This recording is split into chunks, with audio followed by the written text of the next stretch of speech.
Buenas tardes, hermanos, ¿cómo están? ¿Bien? ¿Sí están bien o no? Ahora sí se escuchó. Vamos a pasar a la palabra.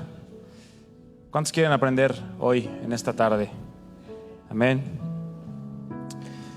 Bueno, vaya viendo su Biblia ahí en Génesis capítulo 39.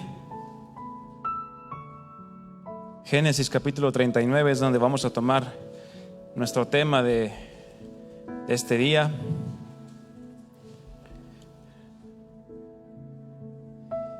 Y el tema que vamos a compartir en esta tarde, mis hermanos, puesto: Dios está conmigo. ¿Lo puedes decir? Dios está conmigo. Y como título, no yo, sino la gracia de Dios conmigo. Palabras del apóstol Pablo, ¿verdad? Vamos a orar antes de continuar, a pedirle al Señor. Gracias, Padre, te damos por este tiempo y esta oportunidad que nuevamente nos permites de estar en tu casa para alabarte, adorarte con cánticos, con nuestro corazón rendido y nuestra vida humillada delante de ti. Si estamos aquí es por ti, por tu gracia, por tu misericordia y por tu amor, y queremos pedirte que hables a nuestros corazones, hables a nuestras vidas y podamos ser transformados y cambiados por el poder de tu palabra, a través de la guía y la enseñanza que tu Espíritu Santo nos dé en esta tarde, Señor. Pongo mi vida en tus manos y la vida de cada uno de los que estamos aquí para ser usados, Señor, allá afuera y poder vivir vidas que hablen de ti, Señor, hablen de tu nombre y de tu poder en nosotros. Te agradecemos y te damos la gloria en el nombre de Jesús. Amén. Bien, ahí Génesis 39.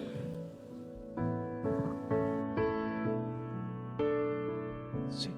Génesis 39, versículo 2. La Reina Valera dice: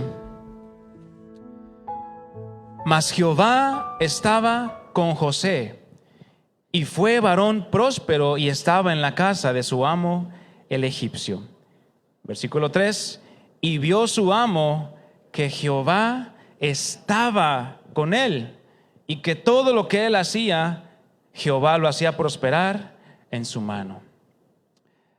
La versión Dios habla hoy de este mismo pasaje dice lo siguiente: pero el Señor estaba con José, así como está contigo, ¿verdad?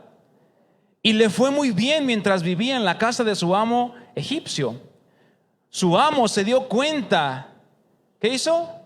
Se dio cuenta de que el Señor estaba con José y que por eso a José le iba bien en todo. ¿En cuántas cosas?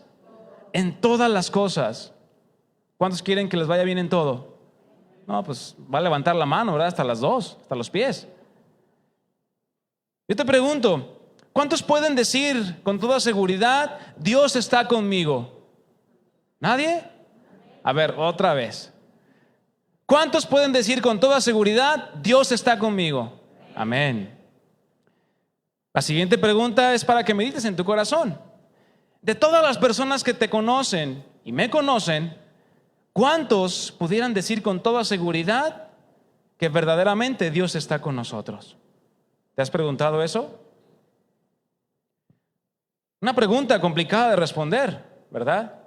Porque independientemente de lo que yo pueda decir o tú puedas decir o creer que piensan de ti los demás, eso no me asegura que los demás lo vean así. Al final de cuentas son mis actos y la forma en la que me conduzco por este mundo lo que va a determinar si los que me rodean pueden decir si Dios está conmigo o no. Porque se tiene que manifestar, ¿verdad?, que Dios está con nosotros. Vimos toda una serie de 19 temas acerca de la nueva criatura que somos en Dios, lo cual se debe de manifestar. Debe de haber rasgos, características y una demostración genuina de que somos nuevas criaturas. Todo lo de antes, ¿dónde quedó? Atrás, en el pasado. Y esto viene por causa de trabajar en nuestra vida espiritual. Y es un esfuerzo de manera personal. ¿Cuántos dicen amén? Si nosotros tenemos la seguridad de que Dios está con nosotros, entonces también tenemos que tener la seguridad de que la gracia de Dios está en nosotros. No solamente experimentamos la gracia en el momento que venimos a Jesús en arrepentimiento, en el momento en que nacemos de nuevo, sino que todo el tiempo su gracia está con nosotros. Pero fíjate, mi hermano, la gracia de Dios está con nosotros no porque la merezcamos. ¿Alguien merece la gracia de Dios aquí? No, ¿verdad? Sino simplemente porque Dios la da por amor a ti y a mí. Por eso es gracia. El apóstol Pablo entendía la importancia de la gracia de Dios en su vida, porque él reconocía que absolutamente todas las cosas que él podía hacer, tanto naturales como espirituales, eran por causa de la gracia de Dios. Y necesitamos entender esto. 1 Corintios 15:10 dice: pero por la gracia de Dios soy lo que soy. Y su gracia no ha sido en vano para conmigo. Antes he trabajado más que todos ellos. Pero concluye el apóstol Pablo: pero no yo, sino ¿qué? Sino la gracia de Dios conmigo. La gracia de Dios conmigo. Y mi hermano, déjame decirte algo. La gracia de Dios que tú y yo experimentamos hoy es la misma de siempre. ¿Sabes esto? Porque dice Santiago 1:17, Dios nunca cambia. Fue Dios quien creó todas las estrellas del cielo y es quien nos da todo lo bueno y todo lo perfecto. Y Él no cambia. Si tenemos la seguridad de que Dios no cambia, entonces también estamos seguros de que la gracia de Dios es exactamente la misma que vemos manifestada a lo largo de toda la historia en la vida de hombres y mujeres que en la situación en la que se encontraran, fuera buena o fuera mala, la gracia de Dios, ¿qué hacía? Allí estaba siempre. Cuando decimos de que Dios no cambia, hablamos de que Dios es inmutable, algo que no puede cambiar, un atributo único de Dios. Afirmando entonces que su bondad, su amor, su justicia y su misericordia y cada uno de todos los atributos de Dios no quiere decir que son mejores o peores hoy que antes, o que se manifiestan menos hoy a como se manifestaban antes, sino que aún a pesar del paso del tiempo, de los siglos, Dios sigue siendo el mismo, mi hermano. El mismo Dios que tú lees en la palabra de Dios cada que te expones a ella es el mismo Dios al que tú le adoras y al que tú le sirves. Dios no ha cambiado. Por lo tanto, su gracia sigue siendo la misma, ¿o no? Amén.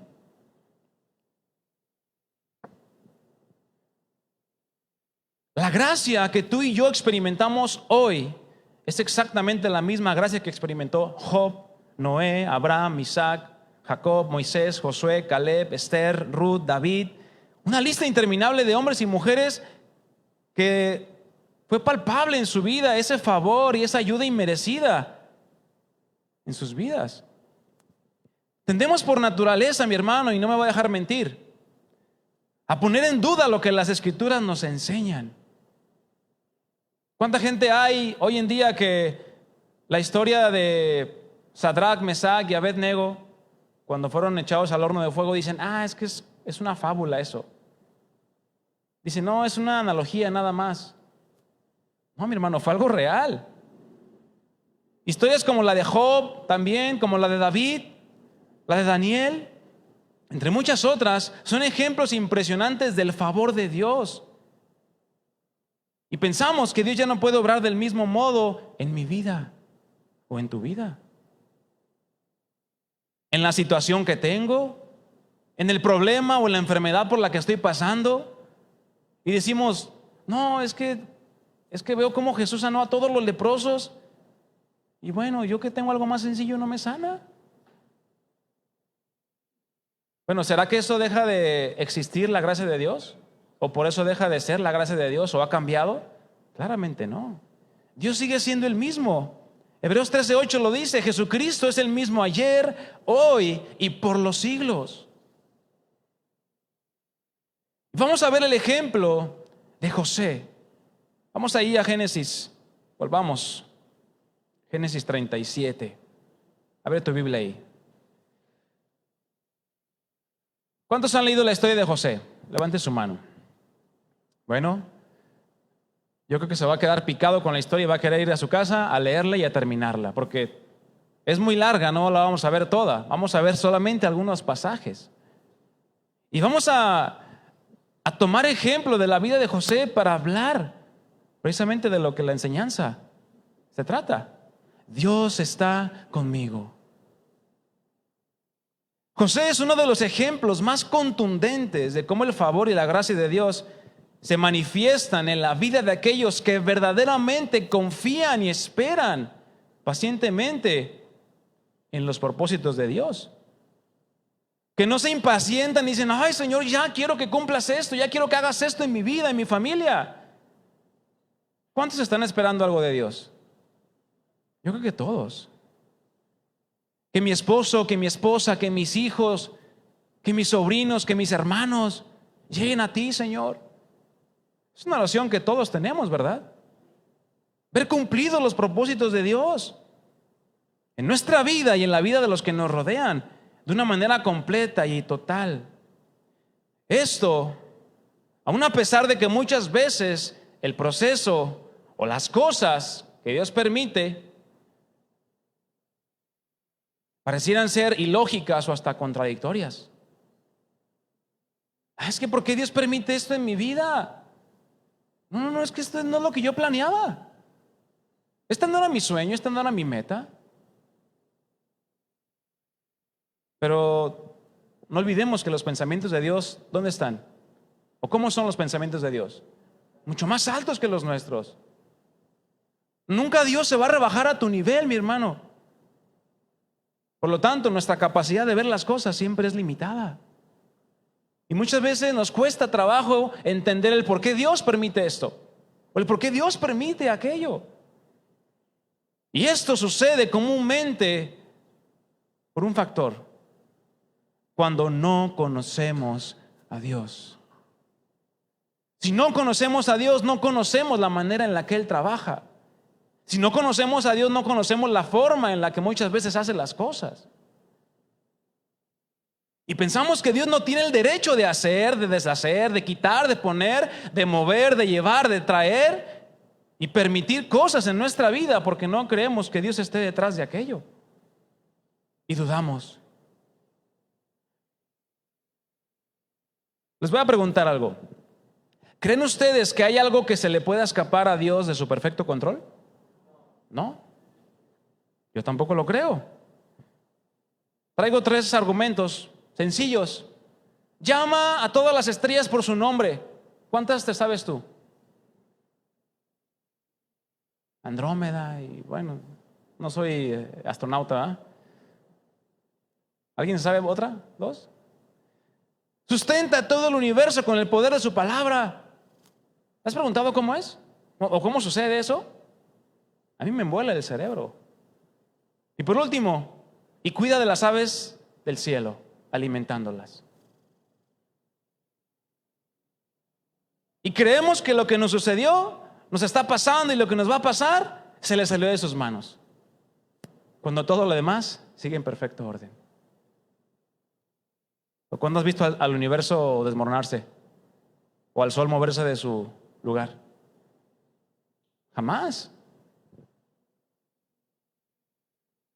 Tenemos que cuidar, no pensar o creer que a Dios se le salen de control las situaciones. Claro, no dejando de lado también nuestra responsabilidad. Porque ¿cuántos saben que somos responsables de lo que hacemos?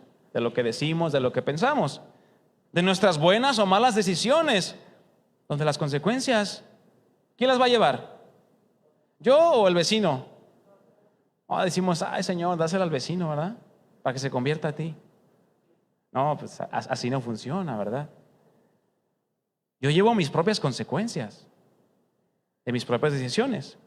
Dios en su gracia, mi hermano, y aquí es donde entra la gracia de Dios, nos ayuda a salir adelante y utiliza aquello para enseñarnos y también para producir, ¿qué te ocurre? Crecimiento espiritual en tu vida. Dios no quiere que te quedes donde estás. Dios quiere que sigas avanzando en la vida cristiana. Y fíjense, mi hermano, las Escrituras le dedican a esta historia de José 13 capítulos. 13 capítulos. ¿Para qué? Para poder conocer la vida de este hombre llamado José. Su significado en hebreo es Yosef, que significa que Dios añada. ¿Que Dios qué? Añada. Y vaya que este significado de su nombre fue una realidad en su vida, porque Dios le permitió experimentar muchas situaciones con el propósito de añadir todas y cada una de las cosas en las que José necesitaba ser preparado, formado y capacitado. ¿Por qué? Porque Dios lo iba a usar. ¿Cuándo? José no sabía. Quienes ya han leído la historia, pues saben que ahorita vamos a ver una reseña rápida. ¿Quién era José? Bueno, era el hijo número 11 de Jacob y primogénito de Raquel. Bisnieto de Abraham, pues nieto de Isaac, ¿verdad? También. Y hijo de Jacob, ¿verdad? Al cual Jacob lo tuvo, dice la palabra, en su vejez. ¿Se han leído esa parte, verdad? Y fíjense, esta frase tiene un simbolismo, un significado en el idioma hebreo. Dice que este joven de 17 años, que le nació en su vejez a Jacob, indicaba que era un hijo sabio. Ese hebraísmo de lo tuvo en su vejez. Es decir, alguien que poseía prudencia y sabiduría superiores a la de su edad. 17 años tenía José cuando inicia a relatar en Génesis 37 esta historia. ¿Alguien de aquí tiene 17 años? ¿No? Uno está ahí. Por dos, ¿verdad? Cada pierna. Entonces, estaba joven este José, ¿verdad? Estaba chavo. Ahorita uno de 17 años, ¿a qué se dedica? A los videojuegos, al Facebook, a ser youtuber, a hacer TikToks. Bueno, un mundo de cosas, ¿verdad? Pero bueno, también nos dice, ahí más adelante en el versículo 2, que José le informaba a su padre acerca de la mala fama de sus hermanos. ¿Cuántos hermanos tenía Jacob? 11.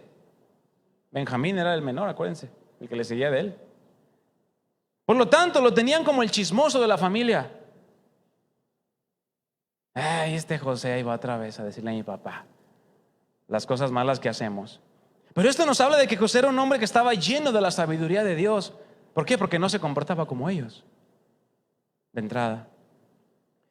¿Qué sucede después ahí en Génesis 37? Te voy a dar un contexto.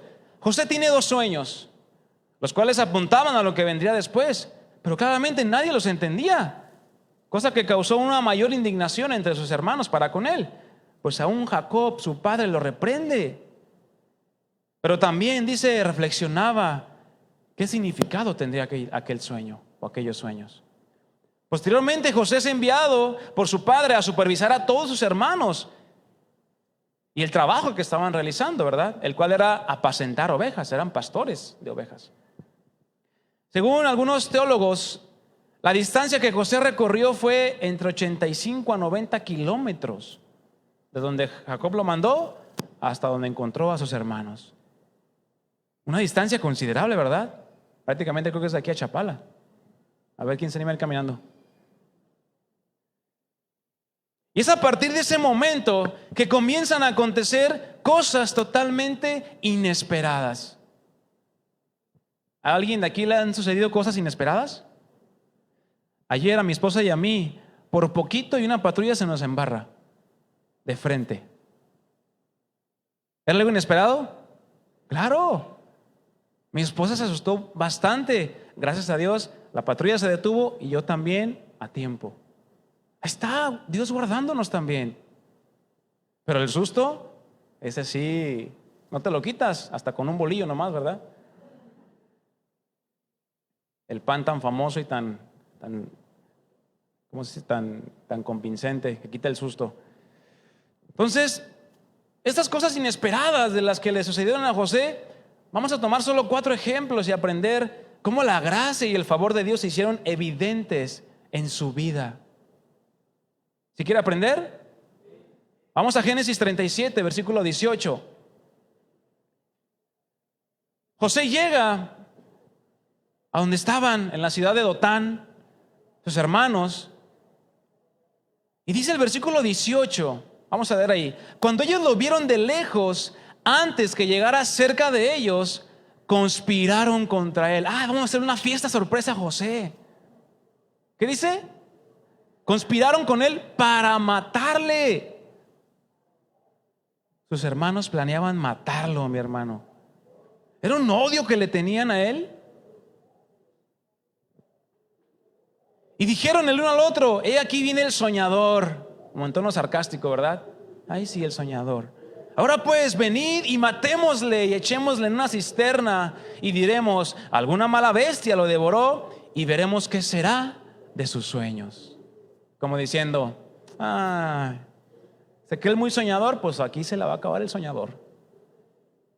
Dice el versículo 21. Cuando Rubén, ¿quién era Rubén? ¿Alguien se acuerda? El hermano mayor, el primogénito de Jacob.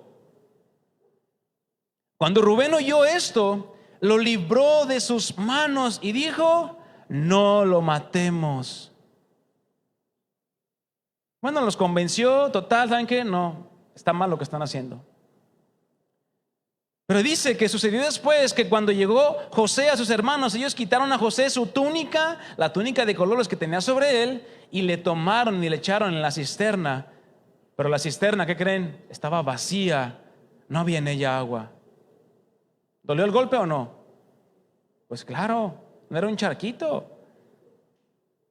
¿Y qué hicieron ellos? Versículo 25: y se sentaron a comer pan, quitados de la pena ellos, como si no pasara nada. Y alzando los ojos miraron, y aquí una compañía de ismaelitas que venía de Galat, y sus camellos traían aromas, bálsamo y mirra, e iban a llevarlo a Egipto. ¿Qué vemos aquí, mi hermano? Un total rechazo de todos los hermanos hacia José. 11 contra 1. Por las causas que ya vimos, ¿verdad? Confirmando así que no era fácil la situación en la que se encontraba. ¿Te has encontrado en alguna situación similar, mi hermano? De rechazo, de odio hacia tu persona, simplemente por decir que eres hijo de Dios, o por decir que eres cristiano. La gracia y el favor, mi hermano, aún por la situación que tú estés pasando de rechazo, déjame decirte algo: nunca va a llegar tarde. Vemos ahí cómo Rubén sale, movido por Dios obviamente, para decir: hey, no lo maten. Porque ellos estaban decididos a matarlo. No se iban a tocar el corazón para decir: bueno, es que, o que se vaya lejos él solito. Pues no. La gracia y el favor de Dios nunca va a llegar tarde a tu vida, mi hermano. ¿En qué situación te encuentras hoy en esta tarde? ¿Dificultad? ¿Escasez? ¿Problemas familiares? ¿En tu trabajo? ¿En qué situación te encuentras? Bueno, independientemente cuál sea tu situación, ¿qué tenemos en nuestras vidas? La gracia de Dios. Dice la Escritura: su misericordia y su gracia la vamos a experimentar en el momento que más la necesitamos. Sea cual sea la situación, el Señor va a enviar aquella ayuda que necesitas tú en tu vida. Yo te pregunto, ¿qué crees que pasaba por la mente de José en ese momento? ¿Tú crees que estaba tranquilo? Pues bueno, no pasa nada. No estaba en paz, claramente, sino estaba totalmente angustiado y temeroso de lo que le fuera a acontecer. Si te dijeran a ti: oye, ¿sabes qué? Pues te vamos a matar. ¿Por qué? Pues nomás porque me caes mal. ¿Cómo responderías? ¿O cómo te pondrías? ¡Ay, qué padre! Híjole, no, pues ya me voy con el Señor, ¿verdad? No, pues ahí te afliges y dices: caray, pues ¿cómo? ¿Por qué? ¿Qué hice? Bueno,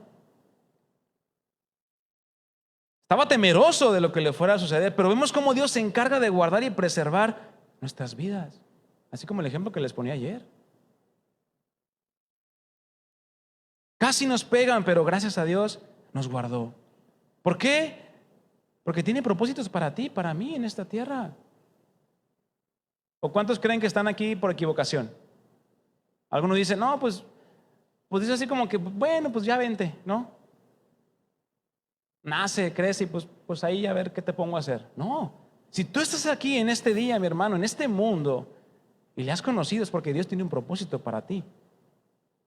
Quiere que lo cumplas. Y para eso necesitas su gracia.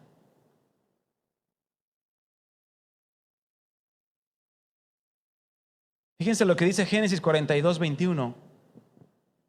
Ya después de que supieron, todavía no sabían que era José ahí.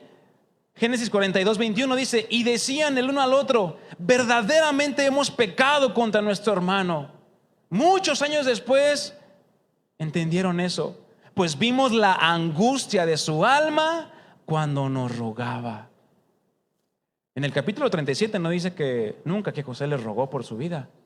¿Pero tú crees que no le rogó por su vida? ¿Que lo perdonaran? Claro que sí. Pues vimos la angustia de su alma cuando nos rogaba y no le escuchamos. Por eso ha venido sobre nosotros esta angustia. Yo me imagino que José no entendía lo que estaba pasando. ¿O por qué le estaba sucediendo eso? Si él era fiel a su padre, obedecía a Dios, ¿por qué le estaba pasando eso? Y muchas veces también tú y yo nos podemos preguntar, es que ¿por qué me pasa a mí esta situación? ¿Por qué le estoy batallando así? Con mi familia, con mi esposo, con mi esposa, con quien sea. O con alguna enfermedad o con alguna situación. En tu trabajo, en tu vecindario, no sé.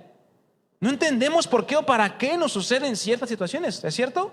No lo entendemos. Pero de algo tenemos que estar seguros. El Señor siempre, siempre está trabajando en ti y en mí. Y para esto tenemos que estar atentos, ser pacientes, esperando ver su propósito cumplido en nuestra vida. Y fíjese lo que dice Hechos 7, versículo 9 y 10. Esteban, antes de ser apedreado, cuando les estaba predicando a los judíos, dice Hechos 7, versículo 9, los patriarcas, hablando de todos los hermanos de José, movidos por envidia, vendieron a José para Egipto. Y fíjate cómo dice Esteban, pero Dios estaba con él. ¿Con quién? Con José. Y tú tienes que tener la seguridad, mi hermano, que Dios está con quién. Conmigo. Dilo fuerte, Dios está conmigo. Tienes que tener la seguridad de que Dios está contigo. Versículo 10, y le libró ¿de qué?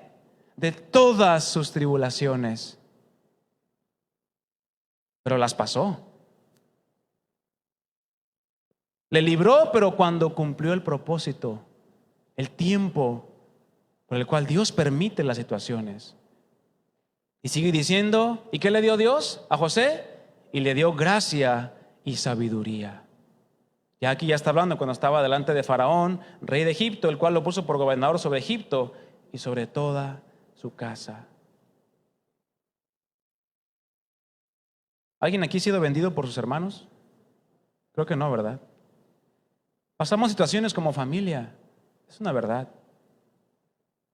Pero ninguna situación nos debe de robar esa paz y esa confianza plena de que Dios tiene cuidado de ti, de mí. Pero tenemos que también tú y yo clamar por su gracia.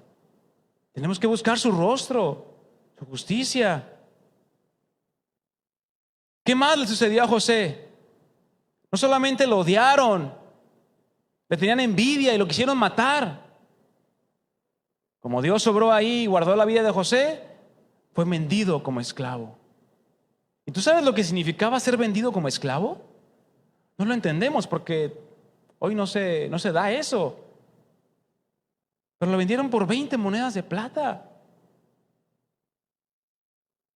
O sea, un precio miserable. José fue no solamente odiado, sino fue menospreciado y humillado. Génesis 37, versículo 28 dice: y cuando pasaban los madianitas, mercaderes, sacaron ellos a José de la cisterna y le trajeron arriba y le vendieron a los ismaelitas por 20 piezas de plata. Y llevaron a José a Egipto, y los madianitas lo volvieron a vender en Egipto a Potifar, oficial de Faraón, capitán de la guardia. ¿Qué estaba pasando por la mente de José? ¿Tú crees que estaba preocupado? ¿Estaba con miedo? ¿Con incertidumbre? Claro. ¿Y cuántas veces hemos estado así, en esa situación? Tenemos que entender que Dios permite situaciones que muchas veces no entendemos. ¿Para qué? Para formarnos. Y también para sacar lo que hay en nuestro corazón. Porque muchas veces tú y yo no nos damos cuenta de lo que hay en nuestro corazón, mi hermano. Pensamos que todo está bien. Pensamos que no, yo no tengo nada contra nadie. O que no, yo ya perdoné todo lo que me hicieron. Pero de repente salen cosas que evidencian que hace falta ahí ajustar cuentas todavía. ¿Por qué? Porque no hemos perdonado. Por causa de que hemos sido menospreciados, qué sé yo, por muchas situaciones. Sigamos viendo la vida de José. Génesis 39, nos brincamos el 38. Después de que José es vendido en Egipto a Potifar, dice el versículo 2 de Génesis 39, ¿ya lo tienes ahí? Que es el versículo que leímos al principio. Mas Jehová estaba ¿con quién? Con José. José tenía la seguridad de que Dios estaba con él. Yo te pregunto, ¿tú tienes esa seguridad en tu vida? Que donde quiera que vayas, cualquier situación que se te presente, Dios está contigo. Y sigue diciendo, y fue varón próspero. No pensemos en términos económicos nada más. Dios prosperó a José en todas las cosas. Y estaba, dice, en la casa de su amo el egipcio. Y aquí viene lo más impresionante, mis hermanos. Versículo 3. Y vio. ¿Qué hizo Potifar? Vio, se dio cuenta, analizó, observó, confirmó mediante la observación, Potifar, que Jehová, Dios, estaba con él. Dices, caray, pues ¿cómo? ¿Traía una playera que decía Dios estaba conmigo? ¿O qué? No. O una cruz, pues todavía Cristo moría, entonces pues no había sentido de la cruz, ¿verdad? Entonces no había nada que identificara de una manera externa. O que José se la pasaba diciendo, es que Dios está conmigo, Dios está conmigo. No tenemos necesidad de andar diciendo eso. ¿Por qué? Porque si Dios está con nosotros, pues lo vamos a evidenciar. ¿De manera qué? Natural. Porque si el Espíritu de Dios mora en nosotros, entonces tenemos vida nueva. Vida nueva en Cristo tenemos.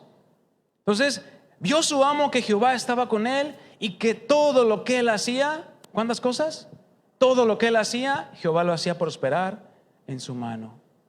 Versículo 4. Así halló José, gracia en sus ojos y le servía.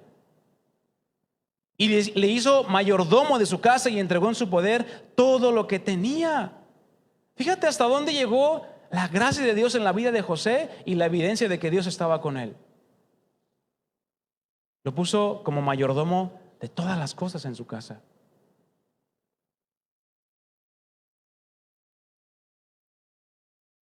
Dice el versículo 5. Y aconteció que desde cuando le dio el encargo de su casa y todo lo que tenía, Jehová bendijo la casa del egipcio a causa de José. Y la bendición de Jehová estaba sobre todo lo que tenía, así en casa como en el campo. Hermanos, si tú y yo dejamos que la gracia de Dios nos ayude y caminamos en los propósitos de Dios todos los días, ¿qué va a pasar? Vas a ser bendición donde quiera que vayas. Y esa es la evidencia de que la gracia de Dios está contigo. La gente de allá afuera no lo va a entender, pero va a notar y va a percibir algo diferente en ti. En tu trabajo, en tu vecindario, tenemos que manifestar la gracia de Dios en nuestras vidas. Que los demás puedan ver a Dios. ¿En dónde? ¿En mi perrito? ¿O en el coche porque traigo un pececito que dice Jesús? No, en nuestras vidas. Con nuestros actos, no con nuestras palabras, porque podemos decir, hasta los pericos, ¿verdad? Dicen Dios te bendiga. Pero que podamos manifestar por medio de nuestras vidas que Dios está con nosotros y así ser de bendición. Dios va a usar a quien quiere, como Él quiere, cuando quiere y de la manera que lo ha determinado. ¿Están de acuerdo? Pues ¿quiénes somos nosotros para decirle al Señor, Señor, no lo hagas así, de esta manera, mejor hazlo así? ¿Cuántos le han mandado una sugerencia a Dios? Creo que Dios no tiene buscando sugerencias, ¿verdad? Porque Él no necesita que nadie le diga cómo hacer las cosas. ¿Acaso ves a José diciéndole al Señor, ay Señor, llévame ya a mi casa, no? No, Él esperó pacientemente. Y eso es lo que muchas veces, mis hermanos, nos cuesta. Esperar pacientemente a que los propósitos de Dios se cumplan. Somos impacientes, queremos propósitos de Dios tipo microondas, ¿verdad? Que le picas, ay, pues y ya estamos así, ¿verdad? Aunque son 3 minutos, ya estamos así esperando que el microondas termine. Y así queremos que los propósitos de Dios se cumplan en nosotros, lo cual no es por ahí. Los propósitos de Dios están enfocados principalmente en Dios llevar a cabo su plan, pero también en que nosotros podamos participar de la manera que Él quiere que lo hagamos. Es decir, siendo formados por Él. No como tú quieras vas a servir a Dios, o no como tú quieras vas a ser usado por Dios. No somos quienes para decirle al Señor cómo hacer las cosas. Simplemente Él sabe por qué las permite. Él sabía lo que estaba preparado para José. Ni él, ni sus hermanos, ni Jacob sabían lo que iba a suceder. ¿Qué sucedió después? ¿Alguien me puede decir? Ajá, pero después, ¿qué hubo en la tierra por 7 años? Hambre, sequía. Entonces, mi hermano, no te preocupes si Dios te permite hoy pasar una situación, porque Dios ya vio lo que está delante. Dios ya vio el futuro antes de que nosotros lleguemos. Por eso tenemos que tener la seguridad y la certeza de que si Dios permite algo en tu vida, es con el propósito de que seas formado, pero también con el propósito de que seas bendición, porque manifiestas y evidencias que la gracia de Dios está en tu vida. A nosotros nos toca confiar, esperar y clamar por su gracia. Confiar, esperar y clamar por su gracia. ¿Puede que nos desesperemos? No, no creo, ¿verdad? No, somos bien pacientes. Ah, Señor, está bien, tárdate lo que quieras, no pasa nada. No, Señor, ¿qué onda? Ya van, y aquí lo tenemos anotado, 850 veces que te pido esta petición y no has hecho nada. ¿Y el Señor qué va a hacer? Espera, espera, espera en mí. ¿De quién son los tiempos? ¿Y cómo son los tiempos de Dios? Entonces, acuérdese de eso. Ay, Señor, ay, Señor, cierto, tus tiempos son perfectos. Voy a esperar en ti. ¿Para qué nos aceleramos? Muchas veces Dios, cuando somos obstinados en pedirle algo, que dice, ok, ahí está. No siempre, ¿verdad? Pero a veces Dios permite, ok, ¿esto quieres? Ahí está. ¿Y qué sucede muchas veces? No era el tiempo. Y por lo tanto, ¿qué sucede? Merma tu vida espiritual. No estabas preparado para recibir aquello. Incluso puede ser una prueba en tu vida. Puede que nos frustremos, tengamos miedo y la incertidumbre de lo que va a suceder. Pero el Señor, de la misma manera que con José, mi hermano, una vez más, el Señor está contigo. El Señor va contigo. Pero nos gusta cuestionar muchas veces las cosas que Dios hace y cómo las hace. Porque a nuestro parecer natural, es que yo no lo hubiera hecho así. Jesucristo le dijo a Pedro, Pedro, tranquilo. Lo que yo hago ahorita, tú no lo comprendes ahora. ¿Qué le dijo Jesús? Lo entenderás después. Y así el Señor nos dice hoy, mis hermanos, lo que yo hago, lo que estoy permitiendo en tu vida, en tu familia, no lo entiendes ahora. Y la esperanza viene cuando Jesús dice, lo entenderás después. Pero si nos disponemos a esperar. Porque si no, vamos a estresarnos y vamos a renegar. Es muy fácil decir y confesar que Dios está conmigo cuando todo va bien. Tengo todo controlado, tengo dinero en el banco, tengo trabajo, a mis hijos están bien de salud, mi esposa. Pues Señor, tú estás conmigo. Y a veces resumimos el bienestar con que Dios está con nosotros. Sí, claro, es una evidencia porque cambió toda nuestra vida, cambió nuestra alma, nuestro cuerpo, nuestro espíritu y nos está transformando. Pero ¿qué cuando las cosas no están saliendo como las planeamos? ¿Acaso Dios se evade con nosotros y nos deja? No, Dios sigue estando ahí, pero quiere probar nuestro corazón, quiere probar nuestra confianza, porque es muy fácil confiar en Dios cuando traigo unos billetitos acá en la cartera, ¿verdad? O cuando tengo mi alacena llena, o cuando tengo mucho trabajo. Es muy fácil decir, Señor, tú estás conmigo. Pero ¿qué tal cuando todo eso escasea que ya mencioné? Falta y no hay. Señor, ¿estás conmigo? Ya en vez de afirmarlo es pregunta. Por lo tanto hay duda. Lo que Dios quiere producir en nosotros, escúchame bien, mi hermano y mi hermana, va mucho más allá de nuestro corto entendimiento. Pues no solo quiere trabajar en nosotros y que demos la respuesta que Él espera, sino quiere que a través de nuestra vida, mi hermano, demos testimonio de que Él vive en nosotros. Que así como Potifar vio, notó y confirmó que Dios estaba con José, así también tú y yo, donde quiera que estemos, en la escuela, en el trabajo, en la calle, en el camión, en el tren, en el Uber también, o el Didi, como le llames, puedan ver que Dios está contigo. En el ejemplo del Didi, ¿verdad? O del Uber, que no seas un pasajero más.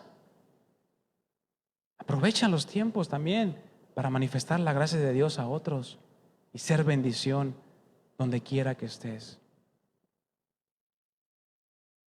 Porque Dios quiere moldearte, mi hermano. Dios quiere transformarnos más y más. No pienses que por el tiempo que tienes de cristiano, de conocer la palabra de Dios, digas, ya llegué a un nivel en el que ya llegué, aquí estoy bien. No, mi hermano, no te quedes donde estás. Y después de que Potifar pone por mayordomo a José en toda su casa, ¿qué viene después? Ya lo mencionaron por acá, se me estaban adelantando, ¿verdad? Viene una tentación muy fuerte a la vida de José. Génesis 39, versículo 7. ¿Qué sucedió? La esposa de Potifar, de la cual no se menciona el nombre, dice que puso sus ojos en José. Pasajes atrás, dice que José era de hermoso semblante y bella presencia. Y dice que la esposa de Potifar puso sus ojos sobre él. ¿Por qué? Claramente esta mujer no conocía a Dios. Y para ella le parecía algo totalmente normal ir y meterse con su esclavo. No es un cuento nuevo esto. ¿Sucede hoy? Viene sucediendo toda la vida, mis hermanos. Le dijo una vez, duerme conmigo. Él no quiso, dice la palabra de Dios.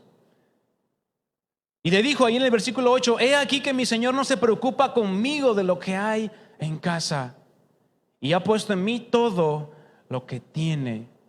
No hay otro mayor que yo en esta casa, y ninguna cosa me ha reservado sino a ti, por cuanto tú eres su mujer.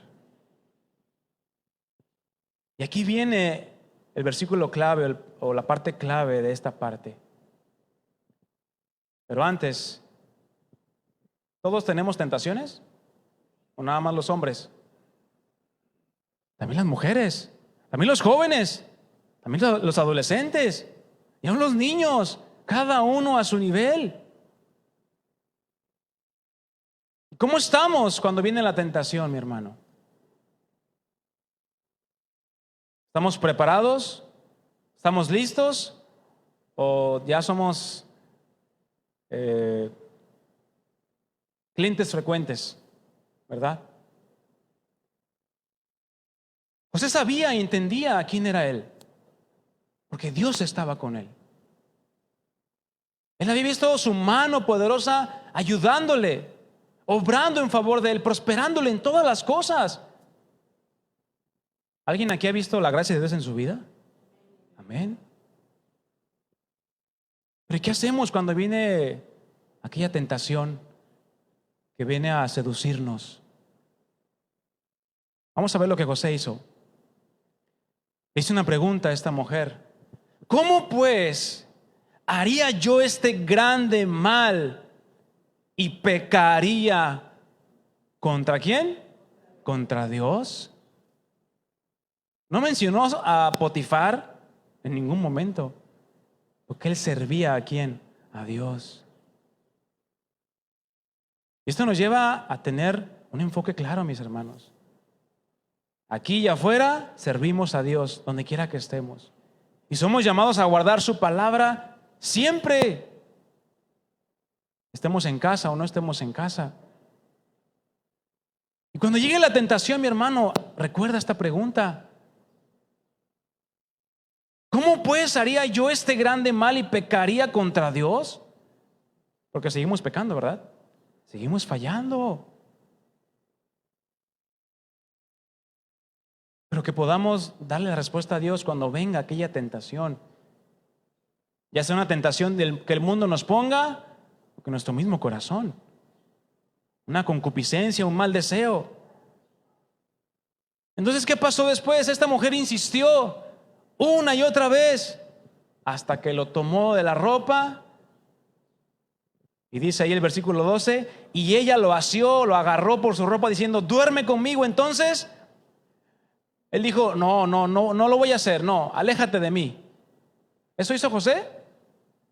No te pongas a pelear con la tentación, mi hermano.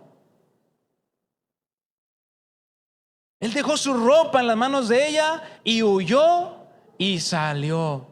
¿A dónde se fue? ¿Quién sabe?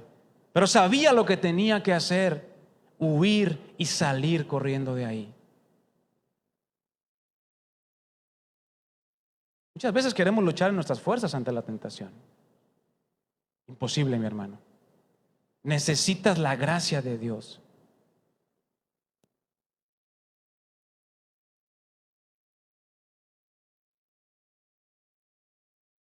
Lo que Dios permite en nuestras vidas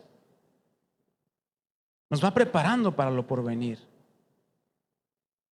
Nos va preparando para lo que Dios ha dispuesto. Pero mientras no le demos la respuesta a Dios de manera personal y nos esforcemos por manifestar la vida nueva en Cristo que ahora tenemos, simplemente, mi hermano, nos vamos a retrasar en los propósitos que Dios tiene para nuestras vidas. Y vamos a encontrarnos en un momento de nuestras vidas y decir, perdí el tiempo.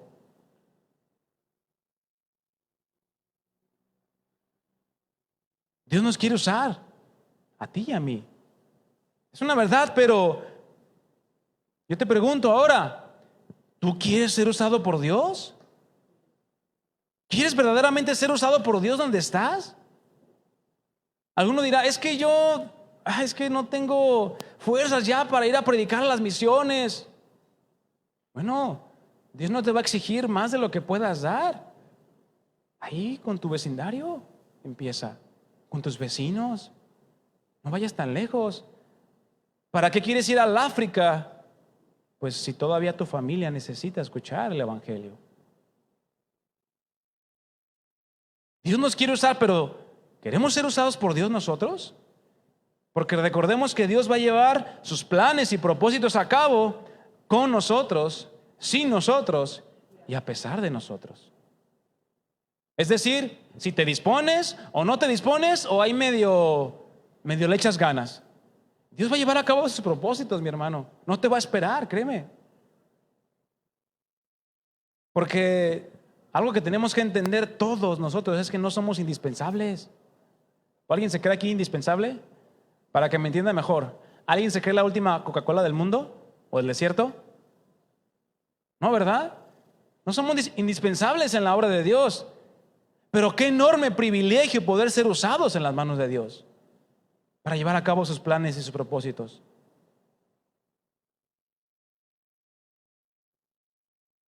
Pero para ser usado por Dios, mi hermano, Dios demanda algo que cuesta tener. Y no hablo de dinero.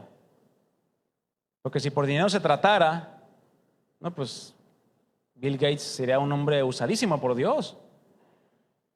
Pero no, mi hermano, no te preocupes. No es por dinero que Dios te usa o no te usa. Segunda de Timoteo 2:21, Nueva Traducción Viviente, dice así. ¿Ya lo tiene? Si te mantienes, ¿cómo? Puro.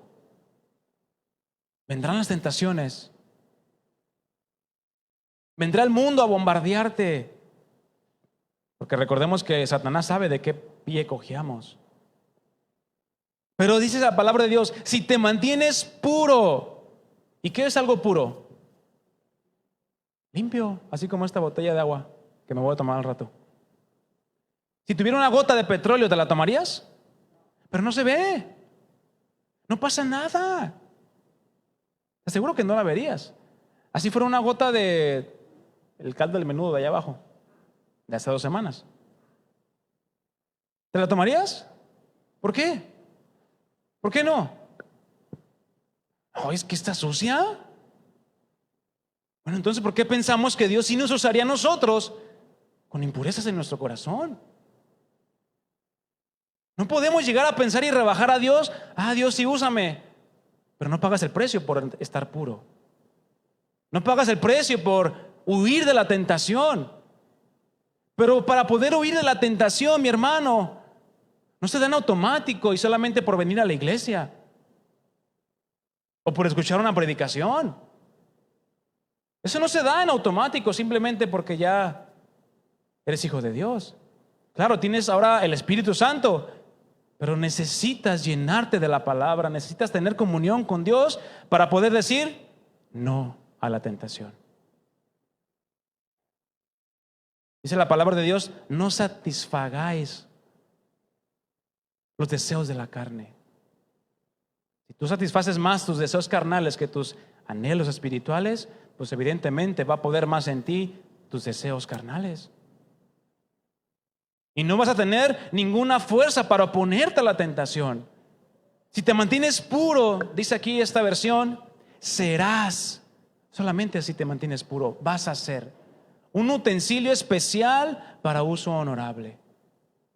Tu vida será limpia y estarás listo para que el Maestro te use en toda buena obra. Vimos una enseñanza, ¿verdad?, acerca de esto. Dios ya preparó las buenas obras adelante de nosotros para que andemos en ellas. Pero si queremos andar en ellas, pues ¿qué tenemos que hacer? Mantenernos puros. Versículo 22 dice, huye de todo lo que estimule las pasiones juveniles.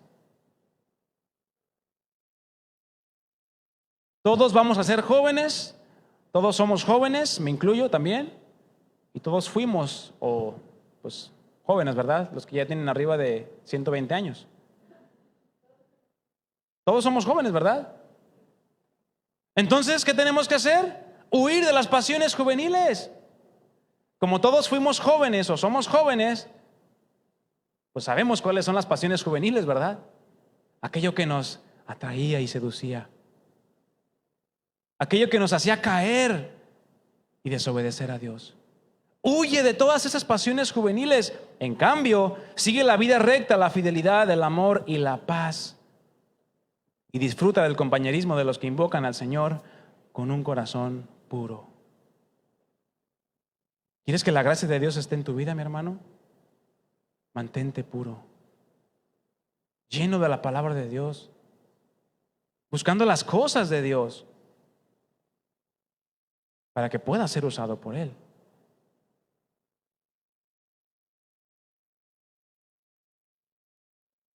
Por último, a José, después de que lo meten a la cárcel, que todavía ahí Dios le da gracia y lo ponen como encargado de toda la cárcel. Hubo una situación con el copero del rey y el panadero, un sueño, lo interpreta, dice: tú vas a morir, tú vas a vivir. Y pues total, los manda a llamar a Faraón en su cumpleaños, en su fiesta, y José le dice a uno de ellos: oye, acuérdate de mí. Pues háblale bien al Faraón de mí, yo no hice nada, para ver si me sacan. Bueno, así quedó. Y dice Génesis 40, vamos ahí. Génesis 40, versículo 20.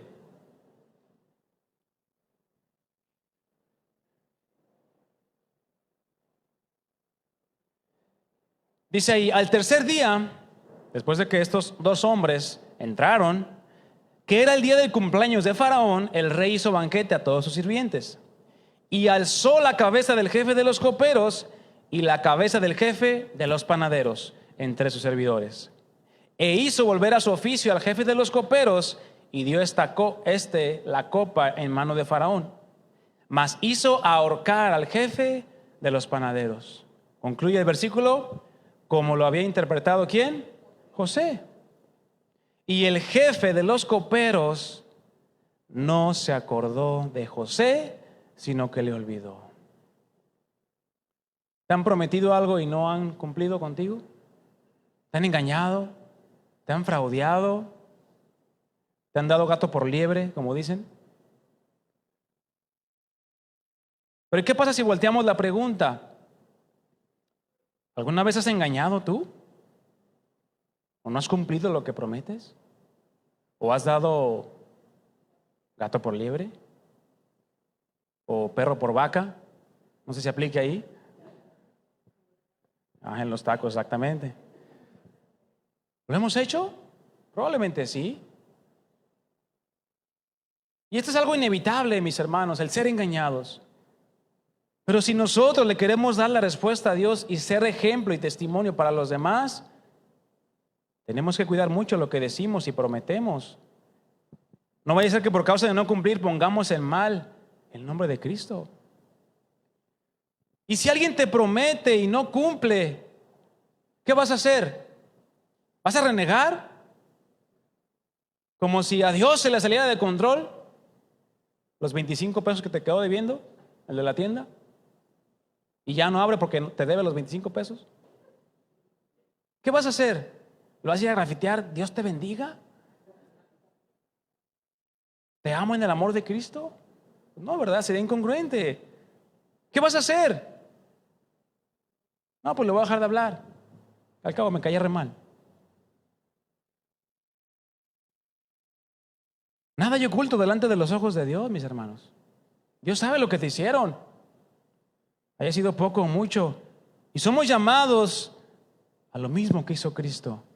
A encomendar la causa justamente. A encomendar la causa a aquel, que juzga justamente todas las cosas. Somos llamados a hacer aquellas prácticas extraordinarias, como devolver un bien por un mal que te hacen. Eso para el mundo es incongruente, ¿verdad? Es ilógico. Oye, te doy una cachetada. ¿Por qué le pones la otra? Es un ejemplo, ¿verdad?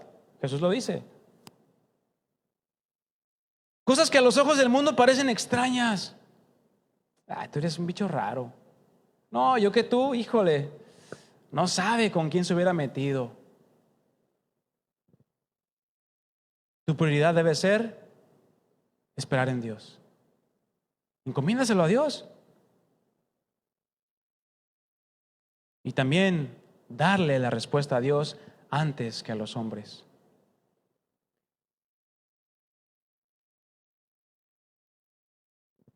¿Cuántos quieren experimentar la gracia de Dios en todo tiempo en sus vidas? Yo creo que todos. Pero involucra también los tiempos buenos y los malos. Los momentos fáciles y los difíciles, la abundancia, la escasez, la salud y la enfermedad. Cuando viene la prueba, pero también cuando viene la tentación. La gracia de Dios es lo que nos ayuda y también nos prepara para cualquier circunstancia en la que nos encontremos. Si tú no sabes qué hacer en esa situación, clama por la gracia de Dios. Dile, Señor, ayúdame. Porque si entendemos que podemos clamar por la ayuda de Dios, pues bueno, nos va a llevar a fortalecer nuestra confianza en Él, sabiendo que su gracia, como dice Hebreos, se va a manifestar ¿cuándo? En el momento oportuno. Y yo digo, todo el tiempo es un momento oportuno para la gracia de Dios.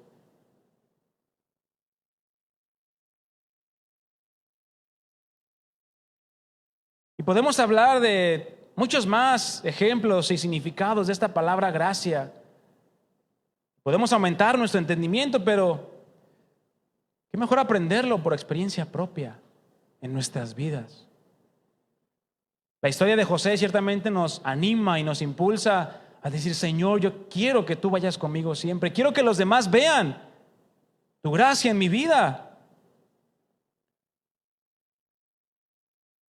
Y quiero cumplir tus propósitos en mi vida y en mi familia. Porque el propósito que Dios hizo con José, mi hermano, fue para preservar su vida, la de su familia y la de toda una nación. Y no solamente la nación de Israel, sino también la de Egipto y muchas otras naciones que había en ese entonces. Entonces, no menospreciemos las cosas que Dios permite en nuestra vida. Más bien pidámosle a Dios, Señor, ayúdame a entender y ser paciente en lo que tú quieres.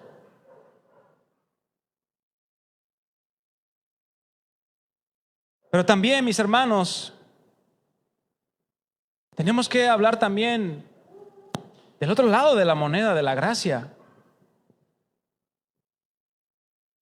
La gracia es totalmente inmerecida y eso no va a cambiar. Dios no te dice, hoy te doy mi gracia y mañana veo si te la doy. Porque Dios la da de manera incondicional y por ende su palabra se mantiene firme desde la eternidad hasta la eternidad. Pero lo que sí sucede, y no solamente por ejemplos en la palabra, sino también hoy en este tiempo, sucede que llegamos a menospreciar la gracia y la bondad y los favores que Dios nos quiere dar, o incluso que Dios ha tenido para con nosotros. Simplemente porque le damos mayor importancia y valor a otras cosas, las cuales nos llevan a rechazar su gracia. Por lo tanto, no es Dios quien deja de darnos su gracia, somos nosotros los que impedimos que su gracia se manifieste en ti y en mí. Segunda de Corintios 6:1 dice lo siguiente. Segunda de Corintios 6:1. ¿Ya lo tiene? ¿Amén? ¿No amén? Dice, así pues nosotros, como colaboradores suyos, les exhortamos también que no reciban en vano la gracia de Dios. Esta palabra en vano se refiere a menospreciar algo. Les animo y les exhorto a que no menosprecien la gracia de Dios en sus vidas. ¿Y por qué causas podemos menospreciar su gracia? Traigo dos causas principales. Hebreos 12:15.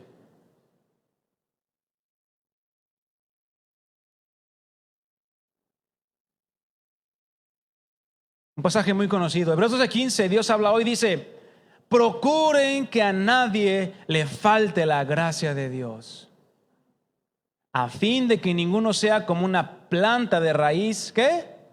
Amarga, que hace daño y envenena a la gente. Esta raíz amarga o esta raíz de amargura habla de resentimiento y de rencor. ¿Tienes resentimiento y rencor hacia alguien? ¿Es alguien que te hizo algo? No sé. Pero eso, mi hermano, produce y provoca que la gracia de Dios no llegue a tu vida. Y si tú le das más importancia a la amargura que traes, al resentimiento que traes en tu corazón, más que a la gracia de Dios, entonces estás rechazando la gracia de Dios. Es como decir: no, Señor, prefiero quedarme con mi amargura que tu gracia. ¿Y ustedes creen que eso le agrada a Dios? Claramente no. Dios quiere que quitemos esas raíces de amargura en nuestro corazón. ¿Por qué? Porque hacen daño y envenenan. No solamente te afectas a ti mismo, afectas a ¿quiénes? A todos los que te rodean. A todos los que te rodean, comenzando en tu casa. ¿Qué otra causa? El orgullo y la soberbia. No renunciamos al yo. Santiago 4:6 dice: pero Él da mayor gracia. Por esto dice: Dios resiste a los soberbios y da gracia. ¿A quiénes? A los humildes, a los que reconocen su necesidad. No a los que dicen: no, yo puedo, yo solo puedo, Señor, no te preocupes. No, es una actitud soberbia. Y Proverbios 3:34 dice: ciertamente Él escarnecerá a los escarnecedores y a los humildes dará gracia. A los humildes dará gracia. Qué importante es entonces examinarnos a la luz de la palabra, pero no con base a tus pensamientos o tus ideas. De lo contrario, vamos a seguir pensando que estamos bien, que no pasa nada, que un poquito de esa gota de petróleo no hace nada en mi vida. No, mi hermano, una pequeña gotita, una pequeña mosca, dice la Escritura, echa a perder todo el perfume. Y recuerden que la palabra de Dios nos habla de ser ese olor fragante delante de Dios. ¿Ustedes creen que Dios va a aceptar un perfume con una mosca? Claramente no. Entonces necesitamos limpiarnos, necesitamos examinarnos, porque muchos se la pasan: no, yo ya perdoné, no, ya no pasa nada. Perdonar es olvidar, dicen, ¿verdad? Pero ay, qué bien se acuerdan de todas las cosas que le hicieron, y la hora y el día, Porque la realidad es que cuando no nos examinamos correctamente, estamos dejando de alcanzar y recibir la gracia de Dios que sí nos quiere dar. Él quiere darnos su gracia, pero es necesario que también nos preparemos nosotros para experimentarla. Y si nos hallamos que hay pecado en nosotros, ¿qué vamos a hacer? ¿Quedarnos ahí y que el tiempo lo limpie todo? Claramente el tiempo no limpia nada. A ver, deja ahí un bistec o una carne de res ahí afuera, arriba de la estufa, sin hacerle nada. Por 2 semanas, ¿qué va a pasar? No, me la como, me la preparo, no pasa nada. No, se va a echar a perder, va a oler feo. Así también nosotros, cuando no nos damos cuenta de lo que traemos y lo dejamos ahí, se vuelven raíces de amargura, de pecado. Dice que si confesamos nuestros pecados, ¿qué va a hacer Dios? Él es fiel y justo para perdonarnos y limpiarnos de toda maldad. Abre tu Biblia en Mateo 5:16 por último. Procuremos entonces, mis hermanos, valorar la gracia de Dios en nuestras vidas. Dale el valor que se merece. Porque no fue gratis esa gracia que tú y yo tenemos ahora. Tuvo un costo. Porque de otro modo no vamos a vivir conforme a los propósitos que Dios ya preparó para cada uno de nosotros. Pero para eso, yo te invito a que examines tu corazón y veas si estás realmente totalmente sometido a Dios o no. Si te ha faltado compromiso delante de Dios. Si te ha faltado entregarte totalmente a Dios. Porque es necesaria una constante humillación delante de su presencia, mi hermano. ¿Para qué? Para que su gracia y su favor sigan ayudándonos en nuestro diario vivir. No solamente cuando tengas una necesidad. Porque si piensas que en tus fuerzas puedes agradar a Dios, imposible. Ponte de pie, mi hermano. Vamos a leer ahí Mateo 5:16. Nueva Traducción Viviente dice así: de la misma manera, dejen que sus buenas acciones brillen. ¿A la vista de quiénes? De todos. Que se note, que se refleje. ¿Para qué? Para que todos alaben al Padre Celestial. Ponte de pie, mi hermano.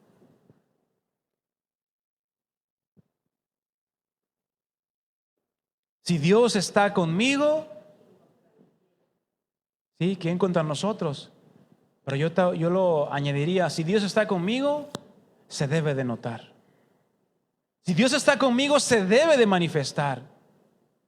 Si Dios está conmigo, debo brillar como esa luz. No mi propia luz, nosotros no tenemos nada bueno. Es la luz de Cristo en nosotros. Es la gracia de Dios en nosotros la que produce esa evidencia de que somos hijos de Dios y de que Dios está en nosotros. Vamos a orar, mis hermanos. Te invito a que cierres tus ojos.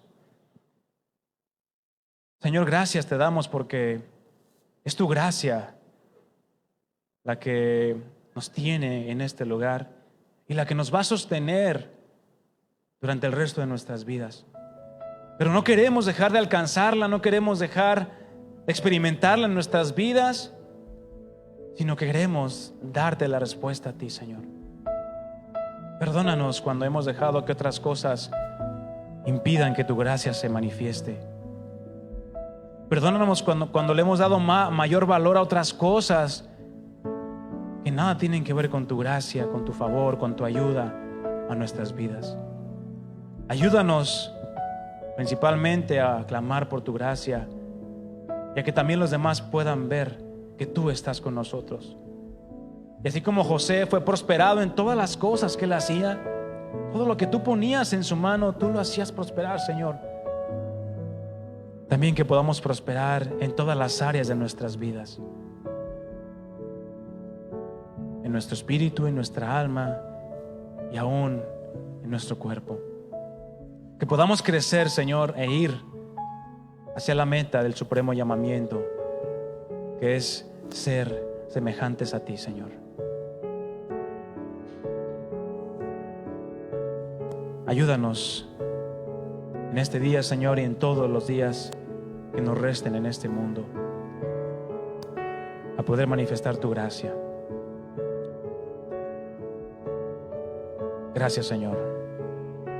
Y todo esto te lo pedimos en el nombre de tu Hijo amado Jesucristo, nuestro Señor y nuestro Rey. Amén. Amén. Denle un fuerte aplauso al Señor, mis hermanos.